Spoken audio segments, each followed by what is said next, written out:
ഗാസയിൽ വെടിനിർത്തലിനുള്ള പ്രതീക്ഷ മങ്ങുകയാണ്. യുദ്ധം അവസാനിപ്പിക്കുവാനും ബന്ദികളെ വിട്ടുകിട്ടാനുമായി ഹമാസ് മുന്നോട്ട് വെച്ച വെടിനിർത്തൽ കരാർ ഇസ്രായേൽ പ്രധാനമന്ത്രി ബെഞ്ചമിൻ നെതന്യാഹു തള്ളി. ഹമാസിന് മേൽ പരിപൂർണ വിജയം നേടാതെ പിന്നോട്ടില്ലെന്നും മാസങ്ങൾക്കുള്ളിൽ വിജയം നേടാനാകുമെന്നും നെതന്യാഹു പറഞ്ഞു. ഹമാസിനെ തകർക്കുക, ബന്ദികളെ മോചിപ്പിക്കുക, ഭാവിയിൽ ഒരിക്കലും ഗാസ ഇസ്രായേലിന് ഭീഷണിയാകാതിരിക്കുക, ഈ ലക്ഷ്യങ്ങൾ മുൻനിർത്തിയാണ് ഇസ്രായേൽ യുദ്ധത്തിനിറങ്ങിയത്.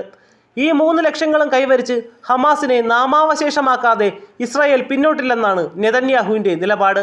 ഇസ്രായേലിലേക്ക് ഹമാസ് ഭീകരർ കടന്നുകയറി സാധാരണക്കാരെ വധിച്ച ഒക്ടോബർ 7 സംഭവം ഇസ്രായേലിന്റെ മുഖത്തേറ്റ അടിയായിരുന്നു. ഇത്തരം സംഭവങ്ങൾ ആവർത്തിക്കാതിരിക്കാൻ ഇസ്രായേലിന് ഹമാസിന്റെ മേൽ പൂർണ്ണ വിജയം നേടിയേ പറ്റൂ. UN ഏജൻസികൾ അടക്കം വിതരണം ചെയ്യുന്ന മാനുഷിക സഹായങ്ങൾ പോലും ഹമാസിലേക്കാണ് എത്തുന്നതെന്നും നെതന്യാഹു ആരോപിച്ചു. അമേരിക്ക, ഈജിപ്ത്, ഖത്തർ എന്നീ രാജ്യങ്ങൾ മധ്യസ്ഥരായി മുന്നോട്ട് വെച്ച വെടിനിർത്തൽ കരാറിന് മറുപടിയായാണ് ഹമാസ് 3 ഘട്ടങ്ങളിലായി വെടിനിർത്തലിനുള്ള നിർദ്ദേശം മുന്നോട്ട് വച്ചത്. ഇതുപ്രകാരം വെടിനിർത്തലിനൊപ്പം ബന്ദിയായവരെ മുഴുവൻ കൈമാറുകയും ഇസ്രായേൽ സൈന്യം ഗാസയിൽ നിന്ന് പൂർണ്ണമായും പിന്മാറുകയും വേണം.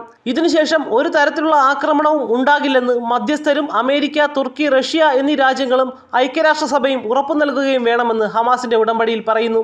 ഹമാസ് ബന്ദിയാക്കിയ ഇസ്രായേൽ പൗരന്മാരെ വിട്ടുനൽകും. പകരം ഇസ്രായേൽ തടവിൽ പാർപ്പിച്ചിരിക്കുന്ന പാലസ്തീനികളെയും വിട്ടുനൽകണം. വീട് വിടേണ്ടി വന്ന ഫലസ്തീനികൾക്ക് തിരിച്ചു വരാൻ കഴിയണം. കൂടാതെ 5000 ട്രക്ക് ഇന്ധനവും സഹായ വസ്തുക്കളും ഗാസയിലുടനീളം വിതരണം ചെയ്യുകയും വേണം. 60,000 താൽക്കാലിക വസതികളും 2 ലക്ഷം ടെന്റുകളും നിർമ്മിച്ചു നൽകണം. കൂടാതെ മസ്ജിദുൽ അഖ്സയിൽ കുടിയേറ്റക്കാരുടെ അതിക്രമം അവസാനിപ്പിക്കുകയും വേണം. ഇങ്ങനെ പോകുന്നു ഹമാസിന്റെ ആവശ്യങ്ങൾ. ഗാസയിൽ അടിയന്തര വെടിനിർത്തൽ ഉണ്ടായില്ലെങ്കിൽ സ്ഥിതി ഭയാനകമായ അവസ്ഥയിലേക്ക് പോകുമെന്നാണ് UN secretary general Antonio Guterres അഭിപ്രായപ്പെടുന്നത്. അതേസമയം വെടിനിർത്തൽ ഉണ്ടായെങ്കിൽ മാത്രമേ ബന്ദികളെ മോചിപ്പിക്കുവാനും കഴിയൂ. സമാനതകളില്ലാത്ത ക്രൂരതയാണ് ഗാസയിൽ അരങ്ങേറുന്നത്.